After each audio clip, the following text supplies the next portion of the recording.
Community, do you think, so how do you have a community, Tim, which is huge. How many books did you have, like copies circulating? How many readers do you think of your book? The numbers I know are the book's in its 41st printing in the U.S. That means that there are more than 700,000 copies in print in the U.S. Most of those have been sold because Crown, my publisher, does very short print runs. It's been sold into 34 markets, so I think that makes it about between 32 and 30 or 33 languages. So it's a few million people. Yep. It's a very popular book in the library system. There's generally, in most major cities, there's a wait list of 10 to 20 people to get copies of the book, which is really amazing. I mean, I'm very... Did you expect that much success when you wrote it? No. I didn't expect the success, but I did plan for it in the sense that I went in planning for, hoping for the best, but planning for the worst.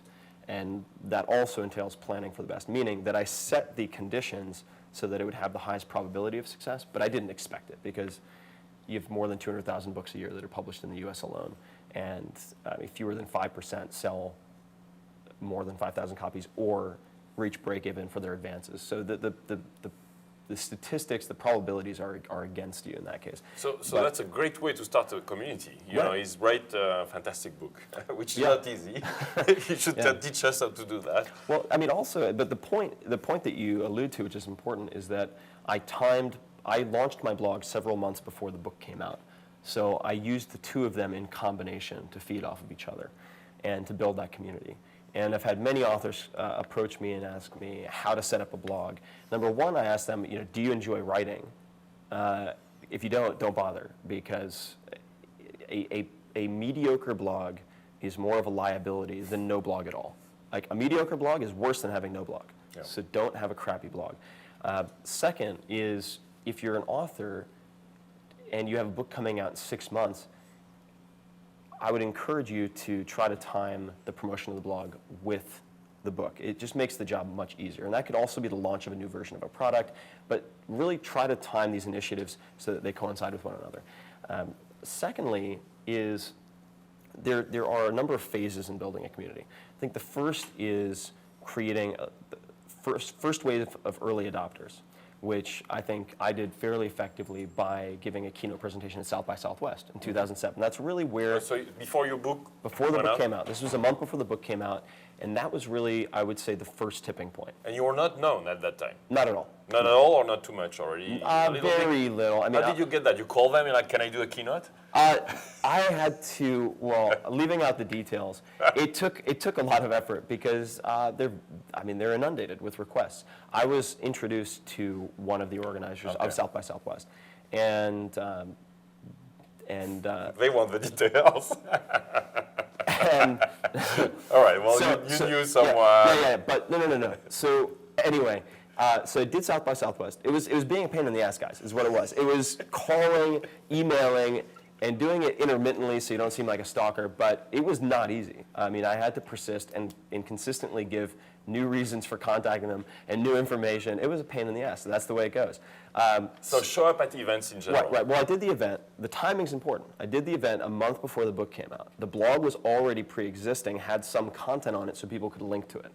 All right, which would build... So you think a lot in, like, I was thinking that. So I had the anchor text for certain topics and terms linking back to my blog before the book came out. Then... How many people in the room? There were about 150, but here's the thing. Who reads your stuff or who listens to you is more important than how many. So I would rather take 150 bloggers in one room almost any day, even if they're not... A-list bloggers. That's what we have now, so 170. Yeah, great. Then speaking, let's say, doing an article for a regional newspaper that has perhaps 5,000 readers that'll hit that page. There are also too many steps between the newspaper and linking back, unless it's may online. Not care too much, whereas at South by and other conferences, people are really engaged. Yeah, and tailor your message. This is very important. So what I didn't do, so I had South by Southwest, then before the book came out, I was already developing relationships with bloggers, and I'm still friends with them to this day. It wasn't like I was using them on a one-off transaction. And they had individual content. It wasn't like I said, here's a book, review the book. They did get pre-release copies, but I was doing Q&As, guest posts on very specific topics that were not in the book for the most part, because what I wanted people to believe in my credibility first and foremost, and then to bring them to the blog second. That's very important. If people don't believe the messenger, it does not matter how good your message is. So a blog, a conference appearance very early on, Yep. a great book, that's not that easy. And then giving them tools so that they can be the force multiplier for the next wave of followers and the next wave of followers. So I had V-Bulletin, the forum, set up well before the book launched.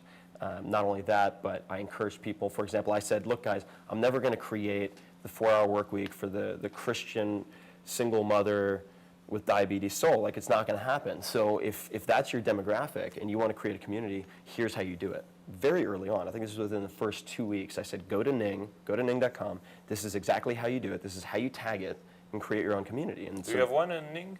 I don't have one because I want them to be self-supporting. But there are at least 12, maybe 20 for different demographics. So there's 4-hour work week for writers, 4-hour work week for this, 4-hour work week for that. And what else? You do cinema also. You invited us to watch right. a movie, Yeah. right, a few months ago? Yeah. You packed an entire movie theater? Movie theater, yeah, for the James Bond premiere. And it was a lot of fun. It was not expensive. I did that with American Apparel, so they sponsored the event. There was a party beforehand for, I guess, about 50 people, and then rented out the entire theater for a James Bond film. Great way to put people together. Right, so as I recognize how fortunate I am to have the readers that I do, and I want to give back when I can. And there are a number of ways to do that. I mean, just this week, I sent out... so give back to your community I mean, all the time. just this week on Twitter, so I do use Twitter We'll for talk very about specific ways, but I sent out coupons for DonorsChoose.org. Check it out. DonorsChoose.org is one of the nonprofits that I'm on the advisory board of.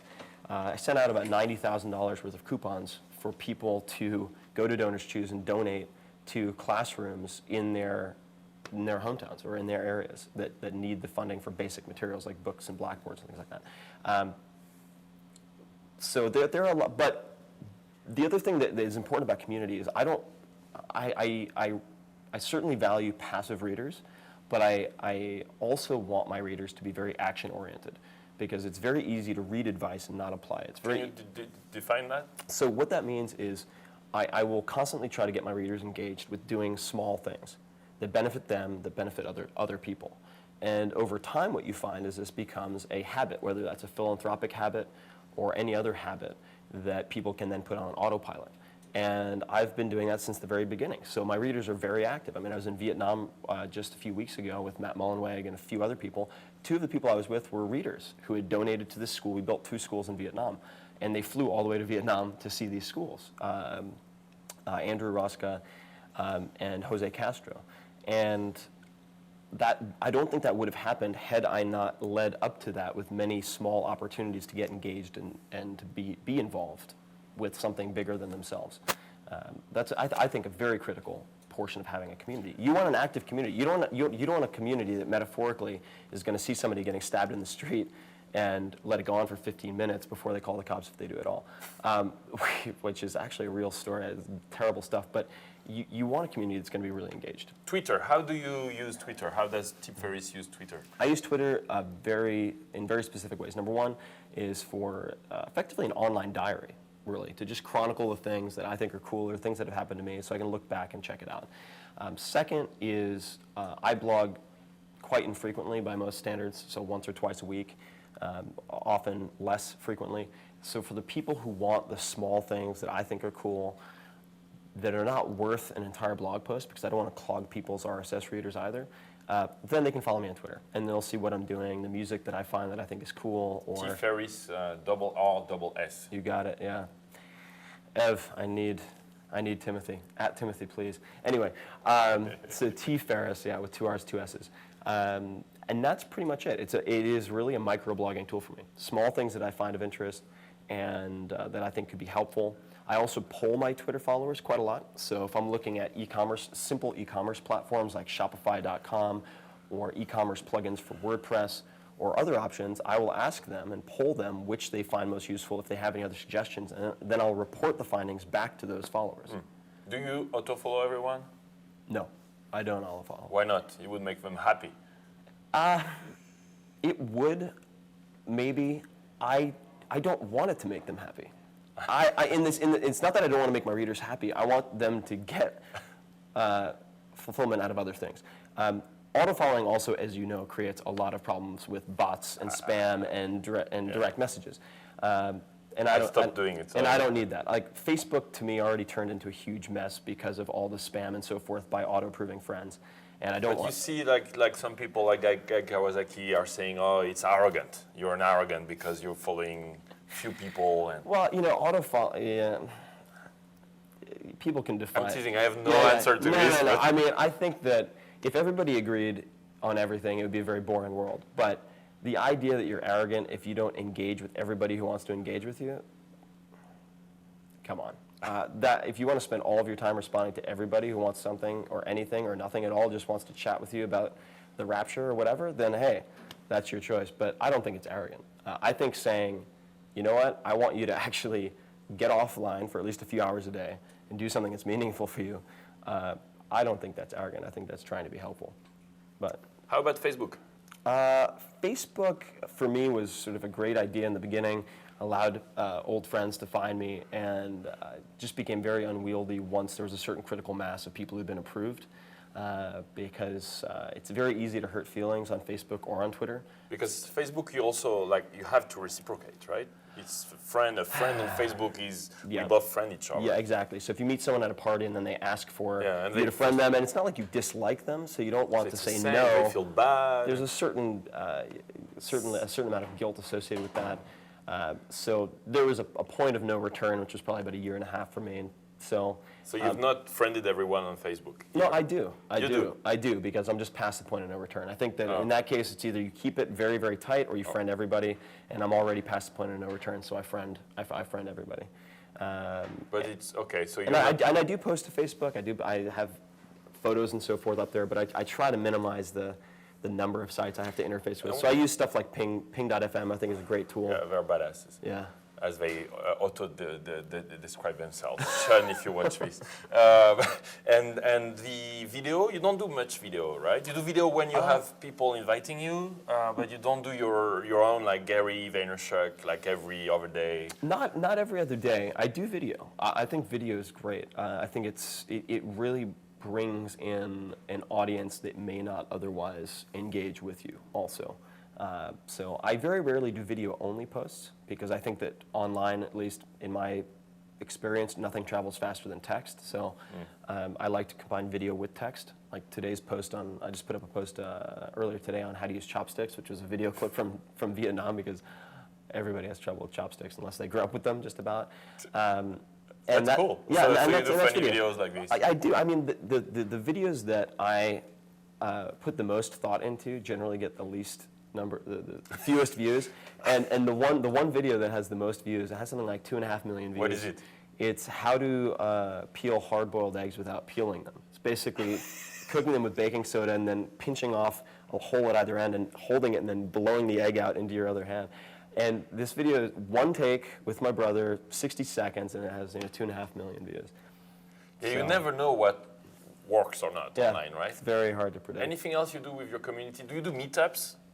I do meetups. Like you go to Vietnam and you say... Yeah, I did a meetup in Vietnam. I did. I also hold parties for my readers. I mean, in London, rented out a big space and had a party, maybe 200-something people. In Madrid, did that as well. Sydney, did that as well. Paris this year? Paris could be fun. I'll need some help. I don't speak French. In December, for example? I'll need some help setting it up, since I don't speak... I will help. I don't speak a français.